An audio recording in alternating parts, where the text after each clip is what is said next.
I think we all knew you were never gonna let Darren Till into your corner, but do you ever take any other offers seriously? Because I'm sure they must have come in. Um, yeah, I mean, I took some into consideration, but it didn't really work out. So you know, just moved on from it. A lot of people were looking forward to a banger between you and Robbie. Can you just discuss the adjustment to preparing from him to now Tim Means? Um, I think it's very similar fight. Still a banger. Another dude who's gonna throw some hands. He's got some sharp boxing. It's a little different boxing. It's more points, which makes it more difficult. I think Robbie trying to throw some heat at my head would have made it easier to hit him with a harder shot.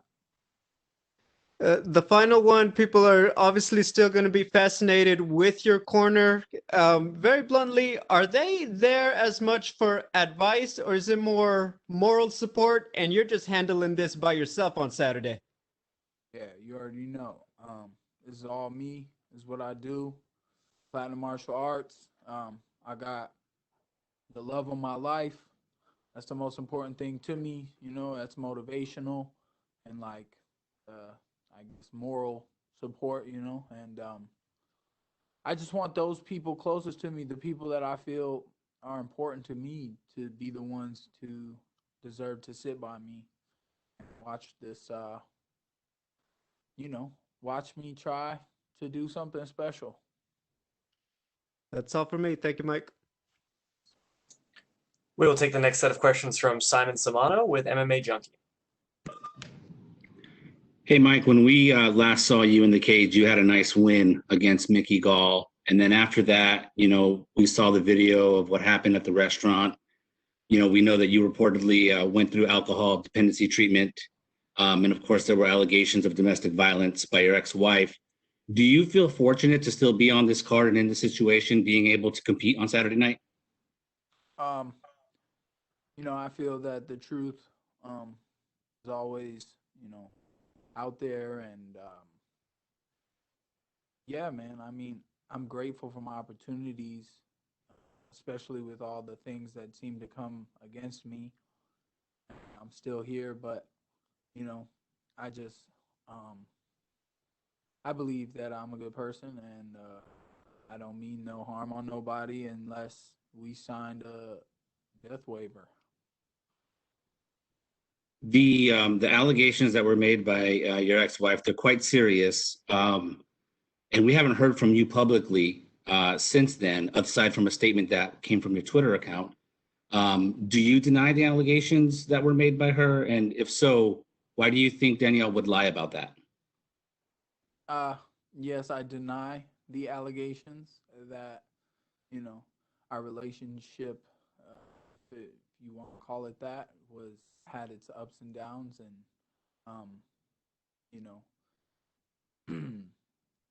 it's long past due. Like this, we've been legally divorced, um, and there's just nothing uh, really to back what she is saying. Maybe looking, I don't, it's I hope she can move forward and find some better life for herself. We obviously heard her side, and I was just wondering, we haven't heard your side. Can you explain one of the things that happened the 911 call that was made by your mom? What led to that situation that night? Man, my mom is a savage, man. She I've never disrespected my mother that night only, and that was by revving my engine.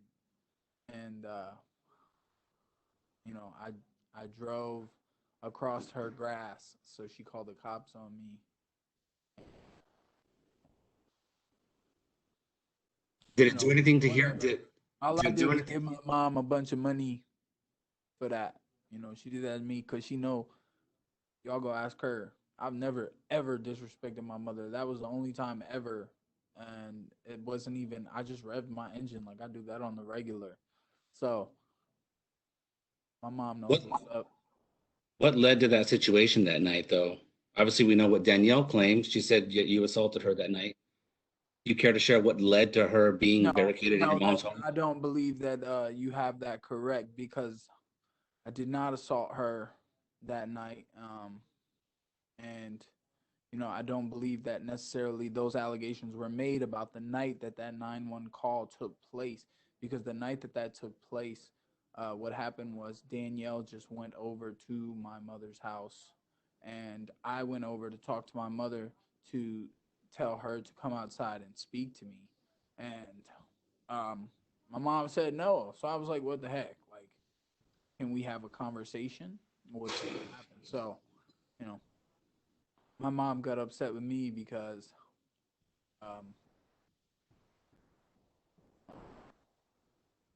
just I was mad that she wouldn't go tell her to tell that girl to come outside and have a conversation with me. Like, whatever. It's cool. Did it do anything to you though to hear your mom say that she feared for her life because you? She always been over dramatic and acting up since her and my dad had me, because my dad was a wild dude. So she always expected something from me, and that's probably one of the reasons that I never ever disrespected my mother ever. I just she looked out for me all the time growing up, and I tried to look out for her since a young age. um my mom's a hard worker. She's been a server for a long time. I always tip my servers well because I want people to tip my mom well. You know what I mean? I got respect for my mom, especially as a martial artist. I mean, that's one thing that we do martial arts for, is like, we want to say about our mom's kids that, our mom raised some tough kids, or she she means business. You see what I'm saying? That's what happened with the 911 call. She was like I said, the first time I've ever even looked at my mom sideways by driving across the yard, she called the cops and said she feared for her life. That's my mom. She's sorry now. She know it come out. She ain't never had nothing she said come out. Now she thinking about it. But it's all good because she was going for the jugular. You know what I mean? She was like, shoot, I'm going to get you in trouble then. So that's a mom don't play. I don't play with moms. I ain't playing. And the last thing for me, Mike, we know that you're expecting your first child, and congratulations on that. Fans have come to know you as sort of this wild man. We've seen things that have happened outside the octagon. How do you expect fatherhood will change you? Well, we're gonna practice with this first baby boy. I guess we were just talking about this. A baby boy is a little easier. It's a boy. You can be tougher on him and things like that. So, but we're gonna get our lives together a little more, and a little more organized, so that we can give our son a little sister, and have to have things more put together to be a girl dad and have a daughter and things like that. So I have ideas, and I just want to make something beautiful like my baby mama. She's so beautiful. So I want to put beautiful things out into the world. I'm sure our son is going to be a handsome little devil for sure. So, just excited, man, to see where life takes us, and how we're gonna have fun together, all the different ways, since we're gonna have kids and family. And my girl just, she seemed to grow up a lot overnight. So, maybe it's the mom is really coming out of her. So now she acts like my mom sometimes. Call the cops on me for sure. Y'all worry about that. Well, I appreciate you taking my questions. Thanks. Yeah, I don't care. We'll take the next set of questions from Steven Morocco with MMA Fighting. Hey, Mike, can you hear me okay?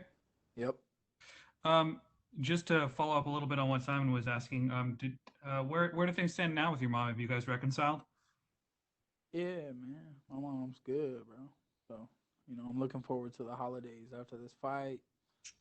Go see family, eat some Thanksgiving. I'm cutting this weight.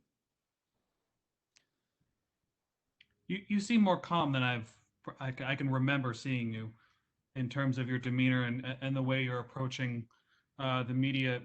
Is there something different about you? Did things change after you went to treatment, after you got serious with Lattori, after the news of the baby?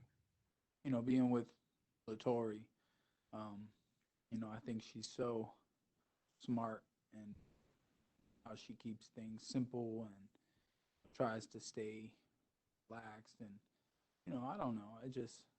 I can see things in a lot of fighters and athletes and things like that. And I'm trying to, the way I described it was like, go by Mike Perry, things like that. But my girl calls me Michael.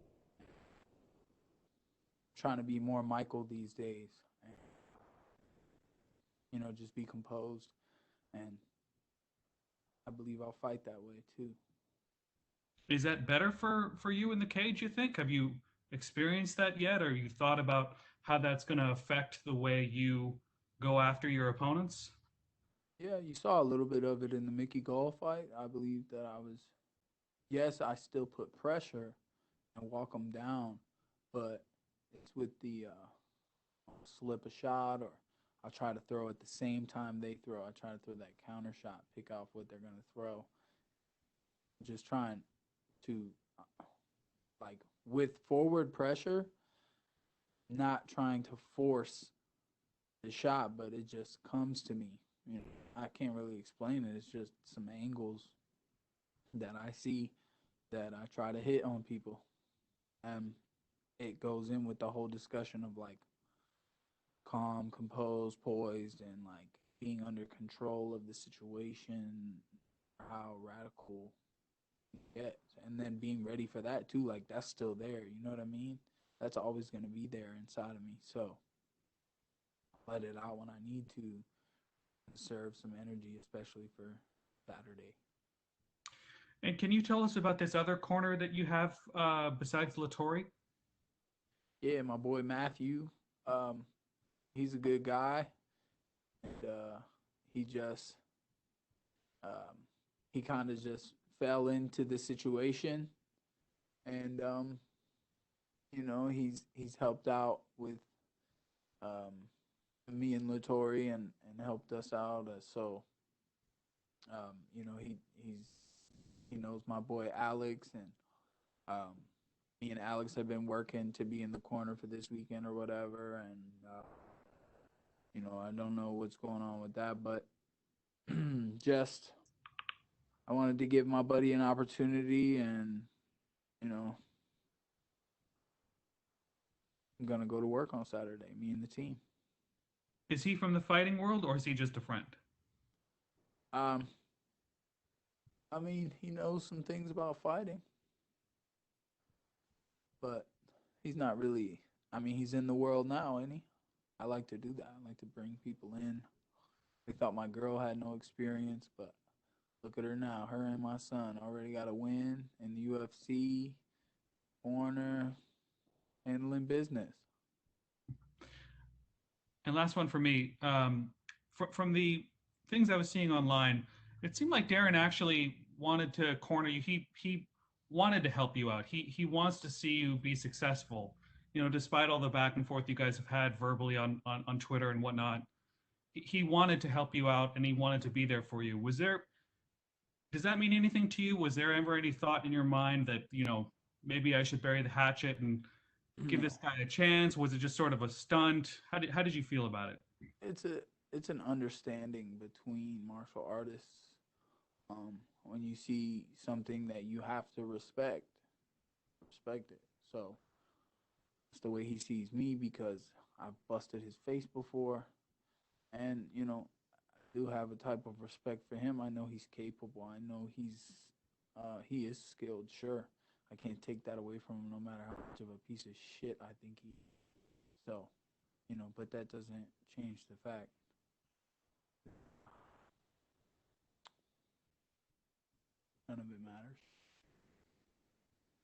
you, Mike. We will take our last set of questions from Mike Bond with USA Today. Mike, just one for you. I know you said earlier you still had 20 pounds left to cut. How's the cut going? Are you at, where you want to be right now, or is this a little further behind than where you typically be at this point?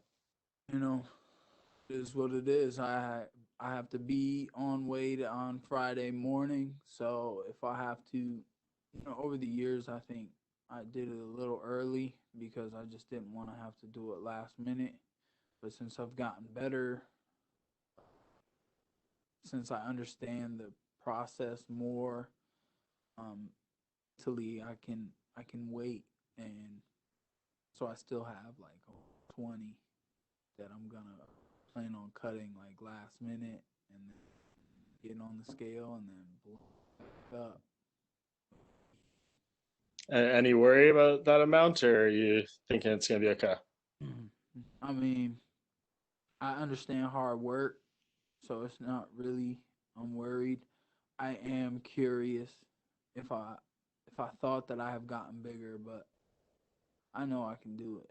I know I can. I work hard, and my body cooperates.